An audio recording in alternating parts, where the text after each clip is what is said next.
ये सरकार सिर्फ देश के अंदर लोगों को जाति के आधार पे, कास्ट, रिलीजन और धर्म के आधार पे बांटने का काम करती है। नरेंद्र मोदी एंड कंपनी के अलावा या फिर भारत जलाओ पार्टी के पास कोई ना एजेंडा है, ना ही कोई मुद्दा है जिसके नाम पे उत्तर प्रदेश का चुनाव लड़ा जाए और जीता। यूपी नंबर 1 होता तो यूपी के मुख्यमंत्री जी यूपी के फ्लाईओवर की फोटो लगवाते, ना कि कोलकाता के फ्लाईओवर की तस्वीरें आज यूपी के नाम पे फेमस हुआ करती। ये जी मीडिया वाले, राज्यसभा सांसद सुभाष चंद्र के चैनल वाले, ये इनके पत्रकार तो इतना बिक चुके हैं कि जितना बरेली के बाजार का झुमका नहीं गिरा, इन्होंने अपना स्तर को नीचे गिरा दिया है। इनको तो इतनी भी शर्म नहीं है, इनका बस नहीं चल रहा है इन पत्रकारों का, इन जैसे पत्रकारों का, कि अगर मोदी जी के जूते गंदे हो जाए ना तो यूं कहते हैं कि लाइए हम साफ कर देते हैं। इन्होंने तो पैसे के आगे अपने जमीर को, अपने ईमान को, सबको बिल्कुल बेच दिया है। अब्बा जान से कोई गलत शब्द नहीं, हमने तो नहीं कहा कि कोई दिक्कत है। हमने तो ये कहा है कि इस अब्बा जान शब्द का बखूबी आपको बेहतर मतलब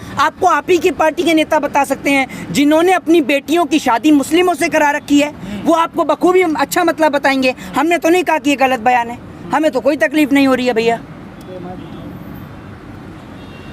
एक और जी ट्रेंड में 2 दिन से चल रहा है जी कि पेपर में एक फोटो छपा है जो कोलकाता की है जी, कोलकाता फ्लाईओवर को दिखाया जा रहा है यूपी में। हाँ, तो आप ये देखिए ना, क्योंकि उत्तर प्रदेश में कोई विकास है नहीं, तो भाई आप इनकी मजबूरी को समझिए ना। आप क्यों मजाक उड़ाते हैं किसी की मजबूरी का? भाई माना योगी जी ने विकास नहीं करा, उनके पास लगाने को कोई फोटो नहीं है, तो लगा रहे हैं कलकत्ता की फोटो। आपको तकलीफ है कोई? आपको जलन हो रही है उस फोटो से?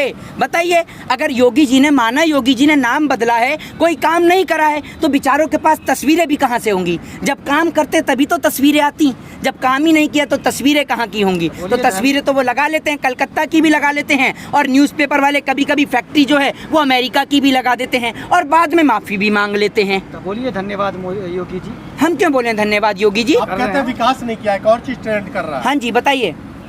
उच्च शिक्षा यूपी की पहचान, अच्छा, ये ट्विटर पे ट्रेंड कर रहा है। अब उच्च शिक्षा नहीं, आप ये देख लीजिए यूपी के अंदर स्कूलों के अंदर जो पानी भरा था ना, वो आप देख लीजिए। उत्तर प्रदेश के मुख्यमंत्री जी, आपने देखा होगा कि आज देश के माननीय प्रधानमंत्री जी वहाँ अलीगढ़ में खड़े होकर, वहाँ पर आज उन्होंने खूब लंबी लंबी छोड़ी, और मेरे को लगता है कि वो समय दूर नहीं कि जब मोदी जी की रैली के अंदर इंसानों की जगह पे गधों को खड़ा किया जाएगा। अब आप लोग तकलीफ में होंगे कि गधे क्यों खड़े किए जाएंगे, क्योंकि इनके लंबे लंबे जुमलों का बोझ अब इंसान नहीं उठा सकता, इनको उठाने के लिए गधों की ज़रूरत है। तो इसलिए अब मोदी जी की रैली में निश्चित तौर पर गधों को खड़ा किया जाएगा। और आपको बता दूँ, मोदी जी ने कहा कि भैया अलीगढ़ के अंदर क्यों ना कल्याण सिंह की याद आ गई।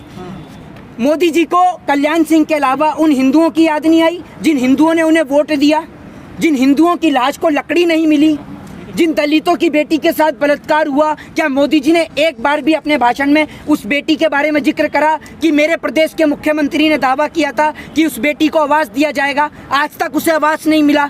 तो क्या मोदी जी ने जिक्र करा इस बात का? और आपको एक बात बता दूं कि अलीगढ़ से ज़्यादा दूर नहीं है, अलीगढ़ से थोड़ी ही दूरी पर है एक जगह है जिसका नाम है फिरोज़ाबाद। फिरोज़ाबाद में आपने देखा होगा कि डेंगू के कितने ज़्यादा मामले हो रहे हैं। मोदी जी क्या फिरोज़ाबाद नहीं जा सकते थे? या फिरोज़ाबाद इसलिए नहीं गए क्योंकि बच्चे जो हैं वो वोट बैंक नहीं है?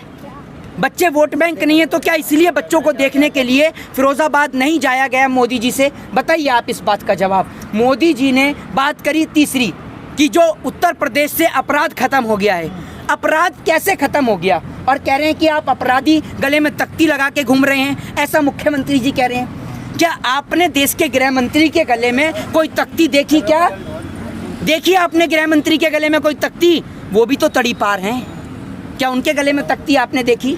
मुख्यमंत्री के ऊपर खुद मुकदमे चल रहे थे, मुख्यमंत्री के गले में तख्ती देखी क्या आपने? बताइए। उनके ऊपर भी तो मुकदमे चल रहे थे। तो इन्होंने अपराधियों को स्वयं अपनी पार्टी के अंदर सम्मिलित किया और उसके बाद कहते हैं कि अपराधी समाप्त हो गए। तो जब आप अपराधियों को अपनी पार्टी में ले लेंगे तो अपराधी तो समाप्त हो ही जाएंगे। ऐसे अपराधियों को जो जनता है चुनती क्यों है? जनता की गलती है ना। देखिए, निश्चित तौर पर जनता की गलती है, और उस जनता की गलती में हम और आप दोनों आपे हैं। और जनता इस बात को और इस गलती को स्वीकारती है। जिनको आप और हम अंधभक्त कहते हैं, उनके दिल में भी सीने के अंदर एक दिल है, जो दिल इस हिंदुस्तान के लिए धड़कता है, निश्चित तौर पे धड़कता है। लेकिन जब आप लोगों को दंगा ही परोसेंगे, जब आप उनको गलत ही दिखाएंगे, तो कहाँ से वो लोग सच्चाई की बात करेंगे। इस देश की मीडिया NDTV जैसे चैनलों को आपने देखा होगा कि हैथवे केबल नेटवर्क से हटा दिया जाता है। क्यों हटा दिया जाता है भाई?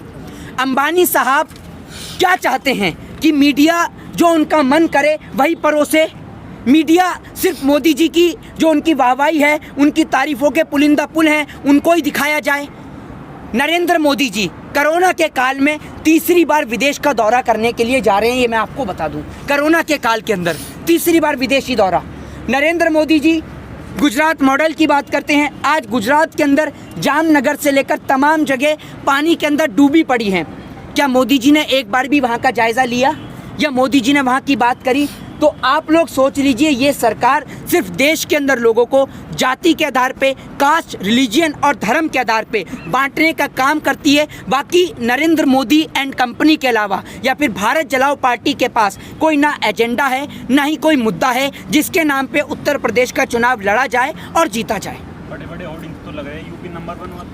बड़े बड़े होर्डिंग्स और यूपी नंबर 1 की आपने बात करी, तो इसका जवाब तो आप ही के भी पत्रकार भाई ने स्वयं दे दिया। आप फिर भी जवाब कर रहे हैं। अगर यूपी नंबर 1 होता तो यूपी के मुख्यमंत्री जी यूपी के फ्लाईओवर की फोटो लगवाते, ना कि कोलकाता के फ्लाईओवर की तस्वीरें आज यूपी के नाम पे फेमस हुआ करती।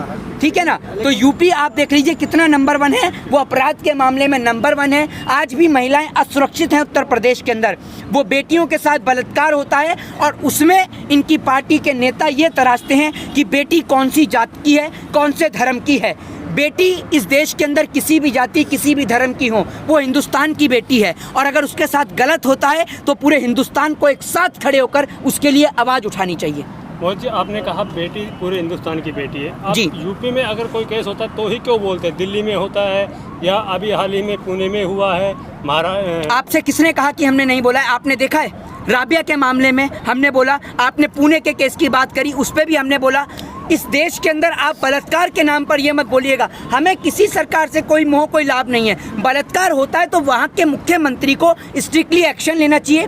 फास्ट ट्रैक कोर्ट जिनकी ये लोग बात करते हैं, आज तक उस पर बात नहीं की गई है, उसको आज तक आजमाया नहीं गया है। और फास्ट ट्रैक कोर्ट के जरिए जल्द से जल्द बलात्कारी को, अपराधी को फांसी की सजा दी जानी चाहिए। क्यों नहीं देते हैं? राजस्थान का नाम तो कभी नहीं लेते हैं। नहीं, बिल्कुल। अगर वहाँ पर की घटना है आप बताइए, उसको लेके भी बोलते हैं। बताइए, राजस्थान हो, नहीं राजस्थान हो, छत्तीसगढ़ हो, पंजाब हो, कहीं का भी हो, अगर बेटी के साथ बलात्कार होता है तो वहाँ के मुख्यमंत्री को तुरंत वहाँ पर एक्शन लेना चाहिए। और अगर मुख्यमंत्री की औकात नहीं है तो वो अपना इस्तीफा दे दे जनता के हाथ में। मोदी जी मीडिया की एक आज की खबर है, वो कहते हैं सिंघू बॉर्डर और टिकरी बॉर्डर पर किसानों की संख्या 23 रह गई है। अच्छा, ये 23 हो गई है। उस जी मीडिया वाले को पकड़ के आपने मुजफ्फरनगर की रैली में नहीं लेके गए थे?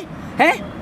ये लोग ऐसा काम करते हैं कि आपको क्या ही बताऊं। ये जी मीडिया वाले, राज्यसभा सांसद सुभाष चंद्र के चैनल वाले, ये इनके पत्रकार तो इतना बिक चुके हैं कि जितना बरेली के बाजार का झुमका नहीं गिरा, इन्होंने अपना स्तर को नीचे गिरा दिया है। इनको तो इतनी भी शर्म नहीं है, इनका बस नहीं चल रहा है इन पत्रकारों का, इन जैसे पत्रकारों का, कि अगर मोदी जी के जूते गंदे हो जाए ना तो यूँ कहते हैं कि लाइए हम साफ कर देते हैं। इन्होंने तो पैसे के आगे अपने ज़मीर को, अपने ईमान को, सबको बिल्कुल बेच दिया है। और इनको किसान का अभी भी समझ में नहीं आ रहा। मुजफ्फरनगर की इतनी बड़ी महापंचायत, 1947 के बाद इतना बड़ा आंदोलन, और आप कहते हैं मुट्ठी भर किसान। प्रधानमंत्री कहते हैं एक कॉल की दूरी पर हैं और आज तक वो कॉल ही नहीं करते हैं। तो ऐसी सरकार से पूरे देश की जनता अब हाथ जोड़ना चाहती है, माफ़ी मांगना चाहती है कि हमसे गलती हुई। और अगर आपको कोई ऑस्ट्रेलिया बुला रहा है तो आप ऑस्ट्रेलिया जाइए, आपको इंग्लैंड बुला रहा है तो आप इंग्लैंड जाइए, लेकिन हमारे इस हिंदुस्तान को बख्श दीजिए। जय हिंद, जय भारत।